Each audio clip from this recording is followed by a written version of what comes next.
भगवान विष्णु ने बताया, तुलसी को जल चढ़ाने से क्या होता है, कौन सा पुण्य मिलता है। आइए सुनते हैं ये कथा में।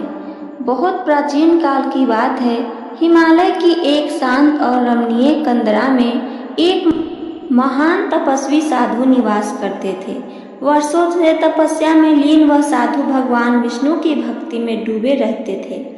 एक दिन उन्हें एक दिव्य स्वप्न आया। स्वप्न में भगवान विष्णु प्रकट हुए और कहा, हे साधु श्रेष्ठ, तू मेरी भक्ति में लीन है, परंतु एक रहस्य है जो अभी भी तू नहीं जानता, तुलसी के पौधे का रहस्य। साधु की आंखें खुली और उनके भीतर एक तीव्र इच्छा जाग उठी भगवान से सीधे तुलसी की महिमा के बारे में जानने के लिए।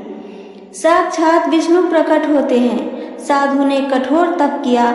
महीनों तक केवल वायु पर निर्भर रहते हुए अंततः भगवान विष्णु ने प्रसन्न होकर उन्हें दर्शन दिए। साधु ने हाथ जोड़कर विनम्रता पूर्वक प्रश्न किया, हे प्रभु, क्या कारण है कि तुलसी का पौधा इतना पवित्र माना जाता है? लोग उसे जल चढ़ाते हैं, पूजते हैं और उसकी परिक्रमा करते हैं। क्या केवल यही कारण है या इसके पीछे कोई गूढ़ आध्यात्मिक रहस्य भी छुपा हुआ है? भगवान विष्णु मुस्कुराए और बोले, तुलसी की उत्पत्ति पहली कथा, आइए सुने। हे मुनि, तुलसी कोई साधारण पौधा नहीं बल्कि मेरी अर्धांगिनी लक्ष्मी का ही स्वरूप है। विष्णु ने एक कथा सुनाई। पुराने समय में एक असुर था जालंधर। उसकी पत्नी वृंदा महान पतिव्रता थी।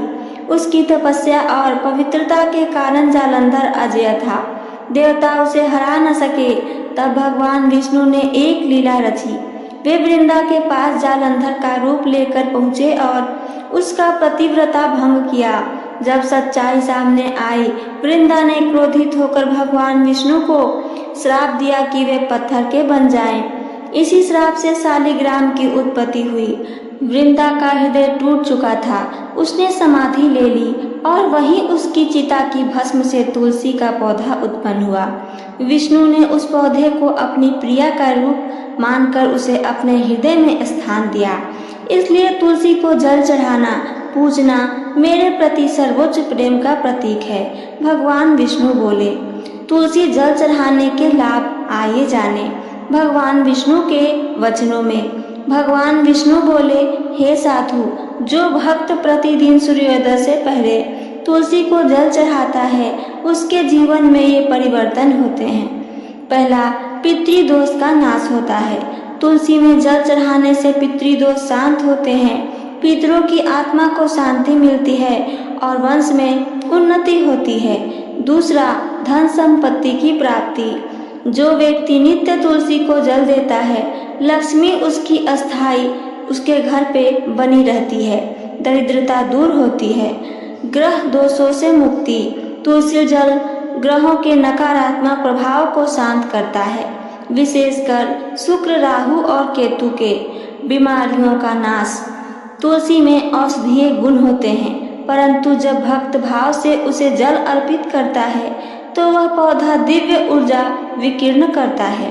पांचवा, आत्मिक शुद्धि और पाप नाश।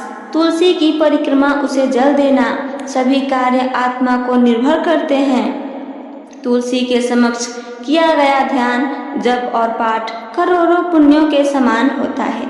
तुलसी और श्री कृष्ण की प्रेम कथा, आइए सुनते हैं। भगवान विष्णु ने आगे बताया, द्वापर युग में जब मैंने श्री कृष्ण का रूप धारण किया तब भी तुलसी मेरे प्रिय स्वरूप बनी रही। ब्रज में जब गोपियां श्री कृष्ण की पूजा करती थीं तो तुलसी पत्र चढ़ाना न भूलती। एक बार रुक्मिणी जी ने श्री कृष्ण से पूछा, प्राणनाथ, आपको इतने भोग, वस्त्र, रत्न अर्पित होते हैं, पर आप तो केवल तुलसी पत्र से ही प्रसन्न हो जाते हैं, आखिर ऐसा क्यों? श्री कृष्ण बोले, रुक्मिणी, तुलसी पत्र प्रेम से भरा होता है और जो भी चीज प्रेम से दी जाए वह मुझे अत्यंत प्रिय है। एक भक्त की कथा, जीवन परिवर्तन। भगवान विष्णु ने साधु को एक और कथा सुनाई। एक बार दक्षिण भारत में विष्णुदास नामक एक निर्धन ब्राह्मण रहता था। वह रोजाना एक ही काम करता, अपनी झोपड़ी के सामने तुलसी के पौधे को जल देना, दीपक जलाना और विष्णु सहस्त्रनाम का पाठ पढ़ना। पड़ोसी उसका उपहास करते, देखो ये ब्राह्मण भूखा मर रहा है और तुलसी को जल दे रहा है। लेकिन एक दिन राजा को एक सपना आया। भगवान विष्णु ने कहा, जिसके आंगन में तुलसी दीपक जलता है वही मेरा सच्चा भक्त है। राजा ब्राह्मण को अपने महल बुला लाया, सम्मान दिया, आश्रय दिया और कहा, तुलसी के कारण ही मैंने भगवान के दर्शन पाए। तुलसी की पूजा कैसे करें? भगवान की शिक्षा। भगवान विष्णु ने साधु को बताया कि तुलसी की सही पूजा कैसे की जाती है। प्रातः स्नान करके शुद्ध वस्त्र पहने, तुलसी के समक्ष दीपक जलाएं, जल अर्पित करें। तांबे के लोटे में गंगा जल, थोड़ा कच्चा दूध और केसर मिला सकते हैं। ओम तुलसी नमः मंत्र बोलते हुए 3 या 5 या 11 परिक्रमा करें। तुलसी पत्र तोड़े नहीं, उसे प्रेम पूर्वक स्पर्श कर प्रभु को अर्पित करें। कार्तिक मास और तुलसी विवाह। भगवान विष्णु ने बताया कि कार्तिक मास में तुलसी पूजा का विशेष महत्व होता है। कार्तिक शुक्ल एकादशी को तुलसी विवाह का आयोजन किया जाता है। यह दिन मेरी और तुलसी की पुनर्मिलन की स्मृति है।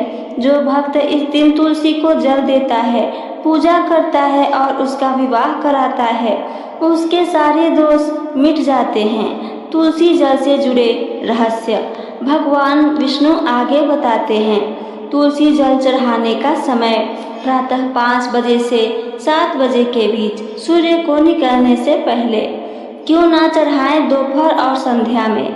दोपहर में अग्नि तत्व अधिक होता है और तुलसी शीतलता की देवी हैं। संध्या में यमगण सक्रिय होते हैं। इस समय तुलसी को स्पर्श नहीं करना चाहिए। विष्णु ने बताया कौन नहीं चढ़ा सकता है तुलसी में जल। भगवान विष्णु ने स्पष्ट कहा है, स्त्रियां मासिक धर्म के समय तुलसी में जल नहीं चढ़ा सकती हैं। जो नशा करता है, जो जुआ खेलता है, झूठ बोलता है, उसे पहले पश्चाताप करना चाहिए। अंतिम वचन तुलसी और मोक्ष। भगवान विष्णु ने अंत में कहा है, हे मुनि, कलयुग में तुलसी भक्ति का सबसे सरल और प्रभावशाली मार्ग है। जो भक्त प्रतिदिन तुलसी को जल देता है, उसके पाप वैसे ही जल जाते हैं जैसे अग्नि में सूखी लकड़ी। मृत्यु के समय यदि किसी के मुख में तुलसी पत्र रखा जाए तो वह जीव से मुक्त हो जाता है। साधु का परिवर्तन और समाज को शिक्षा। भगवान विष्णु अंतर ध्यान हो गए। साधु की आंखों से आंसू बह निकले। उन्होंने जीवन भर तुलसी सेवा का प्रण लिया। वे जहाँ भी जाते तुलसी की पौधा लगाते और लोगों को तुलसी में जल अर्पण करने का महत्व भी बताते। समाज में तुलसी को फिर से पूजा जाने लगा। घर घर तुलसी के पौधे स्थापित हुए। लोगों की आर्थिक स्थिति सुधरने लगी। झगड़े शांत हुए और शांति का प्रसार हुआ। आपके लिए संदेश है, यदि आप भी चाहते हैं धन, शांति और स्वास्थ्य, पापों का नाश, पुण्य की प्राप्ति, प्रभु का सच्चा आशीर्वाद, तो कल से ही नहीं आज से अपने आंगन में तुलसी लगाइए और उसे नित्य श्रद्धा से जल चढ़ाइए। तो ये थी मेरी आज की कथा और इससे जुड़ी हुई जानकारी। मेरी कथा और जानकारी आप सबको पसंद आई हो तो चैनल को सब्सक्राइब करके वीडियो को लाइक करना ना भूलें। साथ साथ अपना एक प्यारा सा कमेंट करके ज़रूर बताइए। सुनने के लिए धन्यवाद। जय श्री